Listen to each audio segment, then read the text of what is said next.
लाहौर में बारिश का सिलसिला बदस्तूर जारी है। शहर में कहीं हल्की और कहीं तेज़ बारिश तमाम दिन जारी रहेगी। महकमा मौसमियात के मुताबिक प्री मानसून बारिश का सिलसिला 30 जून तक जारी रहने का इम्कान है। मज़ीद जानते हैं सुहेल कैसर से।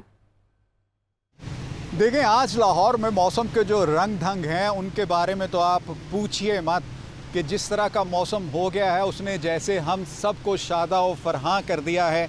और वो तवील इंतज़ार के हम सब की नज़रें कई माह से आसमान पर जमी हुई थीं और पूरी कौम गिड़गिड़ा कर रब्बे कायनात के हुजूर ये इल्तिजाएँ कर रही थी कि या बारी ताला अपनी मखलूक पर रहम कर कि गर्मी की शिद्दत सबको हल्कान किए दे रही है। आज के दिन बारिश की इंटेंसिटी जो है वो कुछ ज़्यादा है और अब तक जो अदाद शुमार हैं उनके मुताबिक लाहौर में तकरीबन 80 से 85 डिग्री सेंटीग्रेड 80 से 85 मिलीमीटर तक बारिश जो है वो बरस चुकी है। और इससे मौसम खुशगवार हुआ तो मौसम शदीद गर्मी की वजह से जो यके बाद दीगरे हीट वेव्स चलती चली आ रही थी उनका भी खात्मा हो गया। हमें भी किस कदर खुशी हो रही है इस मौसम की वजह से, वरना इससे पहले जब हम मौसम की सूरत हाल बताते थे तो कोशिश होती थी कि जल्दी जल्दी सूरत हाल बताकर धूप से किनारा किया जाए, कोई साया ढूंढा जाए। सो जी, ये लाहौर में आज मौसम की सूरत हाल और आइंदा आने वाले कई रोज़ तक